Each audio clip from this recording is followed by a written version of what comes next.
This is the Sporty Show. Welcome back for another episode of the Sporty Show. I'm your host, William Tyler. On this episode, we're going to get into the UFC heavyweight division, break down this whole Jon Jones, Tom Aspinall situation, and then we'll talk about the main event going down tonight, UFC 316 between Merab Dvalishvili and Sean Sugar Show O'Malley. But first, let's get in to this heavyweight division because I've seen a lot of talk about what's going on here, and I think that it's just time to take a step back and look at the facts. I was kind of waiting for like news to drop. What I wanted was a fight announcement. Let me maybe start there. Just like everybody else here, I want to see Jon Jones fight Tom Aspinall. I want to see Jon Jones fight just about anybody. But I do understand where Jon's coming from. And in fact, I think that Tom and Jon are both being very honest in this situation. I think Tom wants to fight Jon Jones. He's been honest about that, and he's being vocal about that to the UFC, I'm sure. I think Jon's also being very honest in saying that this fight just doesn't do very much for my legacy. I think Dana is playing the cards here. I think that he's the one that's kind of trying to be the businessman. He's probably trying to hold Jon Jones to his contract details. If you step back, you say, okay, look, Jon, there's already 2 belts out there. We've got to unify these things in some way. What do you want me to do here?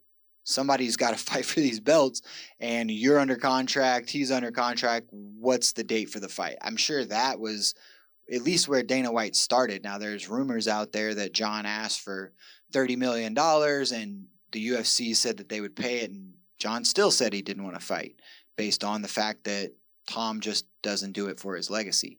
I think whenever Jon looks at this fight, he says, you know what, whatever the UFC is going to pay me, I'm capable of making that money outside of the UFC as well.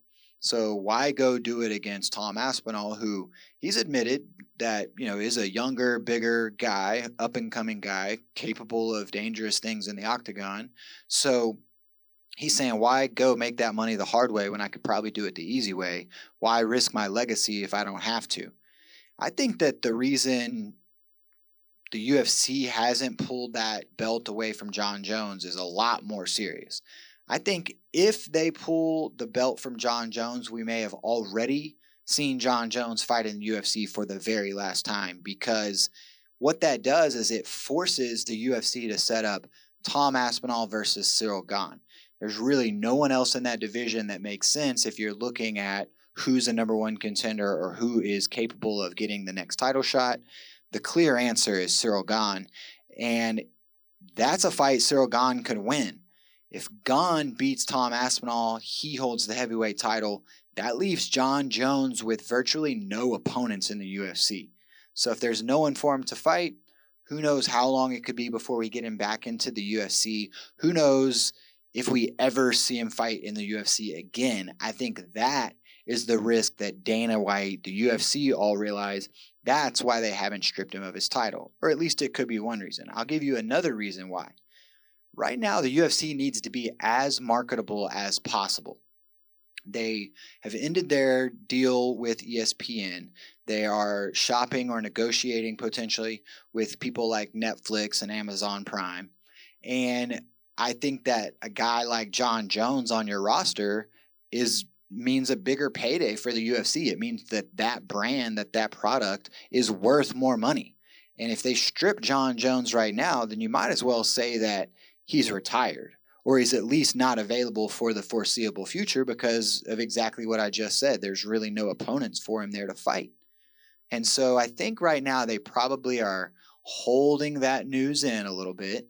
Maybe they're waiting for that announcement to be made as a selling point for the platform, if that makes sense. Because I would say that not only does Jon Jones represent a big payday for the UFC, I would say it's the biggest payday they've got. That's the biggest matchup available to the UFC right now, as far as pay-per-view buys, as far as eyeballs, as far as ticket sales, or whatever metric you probably want to put it up against.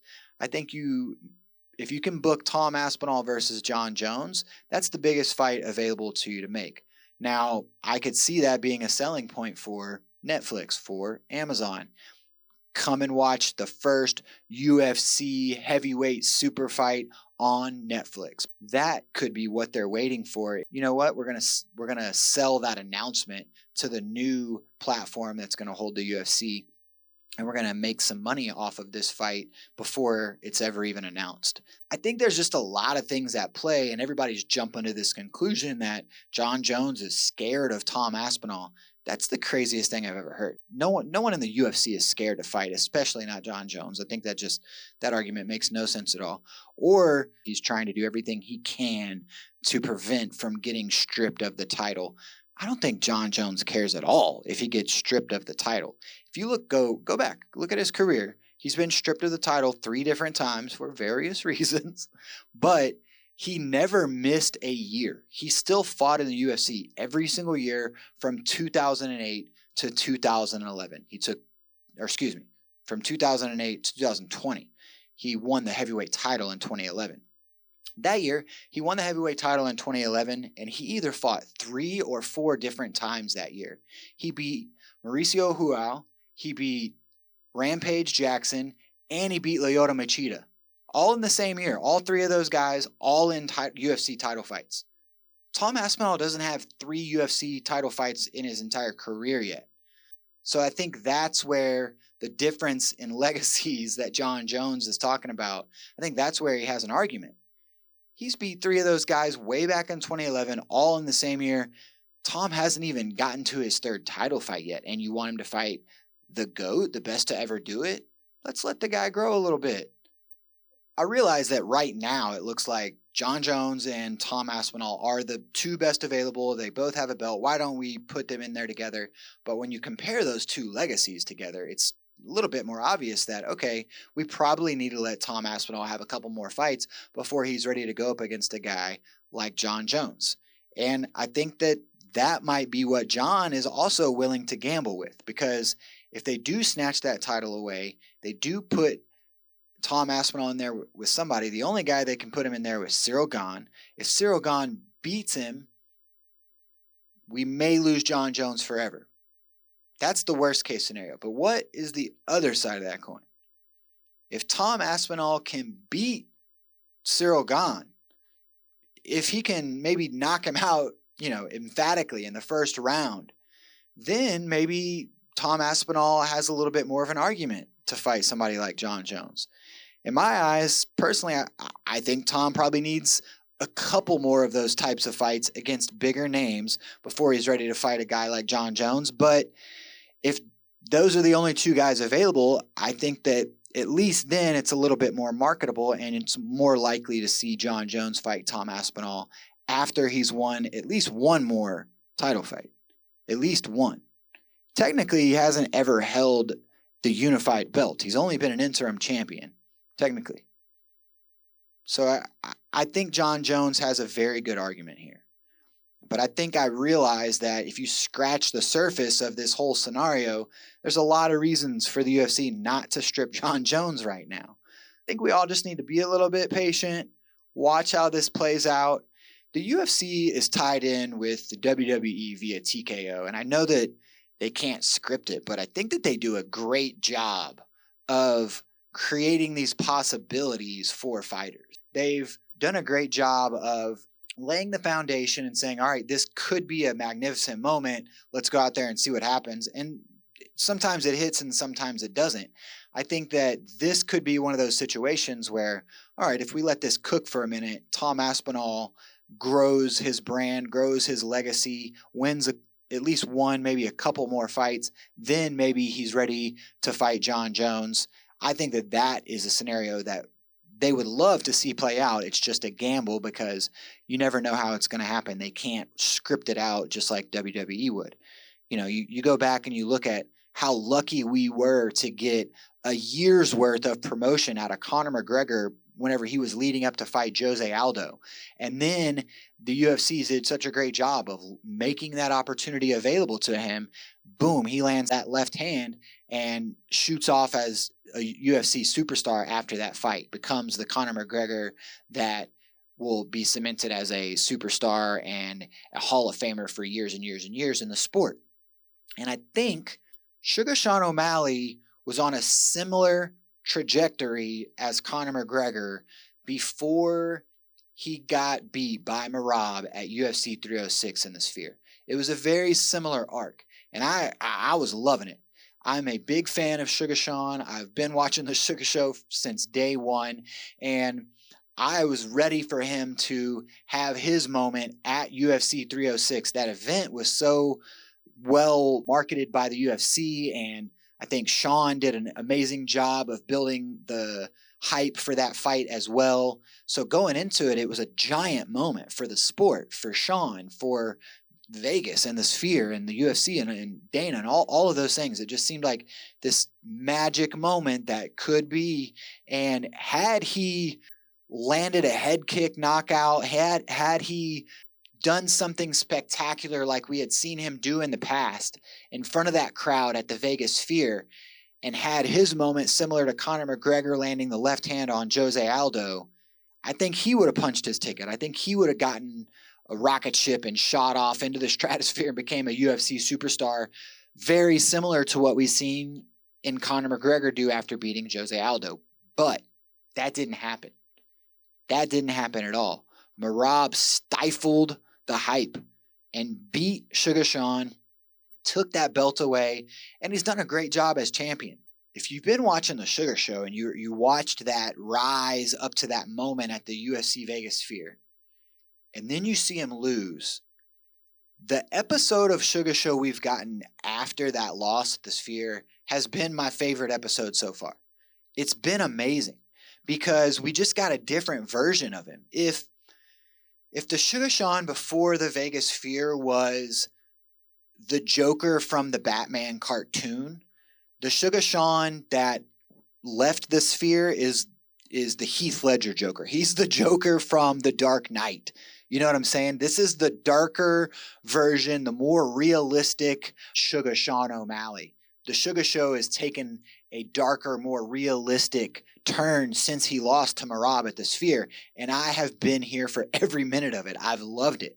If you're not paying attention, he's done a lot of things differently. He backed off of social media, so he's no longer posting himself. He's still out there. You can still watch a lot of content on his pages, but he has a guy that does all that for him. So the Sugar Show is still running, just has a new cameraman, a new director of the show. And so that was a huge change for him. He stopped smoking weed. And I think for somebody who's training to be a champion, who's training for a combat sport, somebody with the mindset and discipline like Sean has, I think that could be a huge change from the first fight to the second fight. He backed off of what he calls self-love. So he's only making love to his wife. He's not doing anything on his own time, if you know what I mean. And so just a whole different approach to preparation, to mindset, to the discipline, and to the lead up to his title fight with Merab. And I think it's going to be fantastic to see what version of Sean O'Malley steps out there. Oh man, maybe the biggest one, no dye in the hair. He's going all natural in the hair for this fight. And so I think you're just seeing him take a really different approach to the opportunity that's in front of him. I think maybe that's why it's fascinating to me, is because the opportunity is still there. If he goes out there and he knocks out Merab, or he beats Merab, he beats him down, even if he just, breaks him down cardio-wise, everybody's saying that that's Merab's biggest weapon, that he breaks people with cardio. I went back and watched their first fight. That's not how Merab beat Sean in that first fight, in my opinion. I don't think that Merab was breaking him with the pace. I think that the takedowns eventually caught up with Sean, and he wasn't able to keep him at distance for long enough to land enough strikes, but he was getting close. And I don't think that the scale was very far from tipping in the other way. I think that had Sean been able to control a little bit more of the space, land a few more of those shots, just do a little bit more damage, especially to the body. If you remember, some of those body shots were starting to add up. He had Merab looking at the clock at a couple of points. And I think what we could see here is that scale, like I said, just tip a little bit more in one direction. Could be a very similar fight, but if Sean can just keep that distance for a little bit longer, land a few more of those strikes, or just make maybe a few of those strikes count a little bit more, maybe this thing goes his way. Everything is still available to Sean O'Malley if he wins this fight. He can still jump in the rocket ship and become the Conor McGregor level superstar in the UFC that he was probably on trajectory to be before he lost at the Sphere. But if he loses, it's a tough road. That's a tough one. You lose to a guy twice, it's going to be really tough to come back against anybody. You're going to have to probably fight not for the belt next. So that's going to be tough. You're in your first non-title fight in a while. And you got a lot of battling back to do. And I don't know what it does to his mindset. If he goes, okay, I stepped back from the flashiness of being the champion. I didn't dye my hair. I doubled down on my training. I focused. And I still lost to this guy. What could work? You know, what does he do? If he went from the cartoon Joker to the Dark Knight, I don't want to see the Joaquin Phoenix version of the Sugar Show.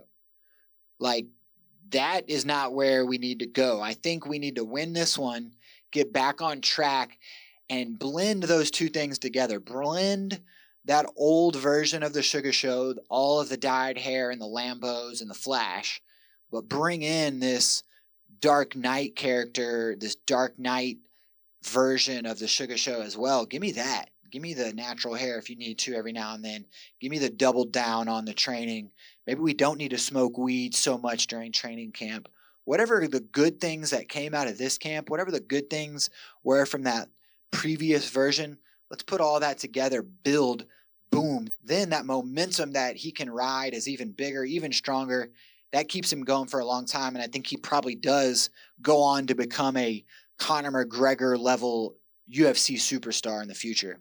That's what I want to see happen. If I could write the script anyway, I would choose for Sean to beat Merab at UFC 316, go on to become a superstar. And I would also wish that, you know what, I hope that they strip Jon Jones of the title and that they put Tom Aspinall up against Cyril Gane and that Gane beats Tom. No. Tom beats Gane. And then that sets up the super fight for Jon to come out of retirement and fight Tom Aspinall, make at least $30 million, if not more. They both get paid, and everybody's happy. The fans get to see the fight that we all want to see. Go and check out my very first blog. It's sportymedia.blog, and it's the Sporty Blog 001. It goes way back to talk about the Sugar Show whenever he beat Chito Vera and started this little climb that I think he's been on for a while. Let's see if he can get back on track tonight.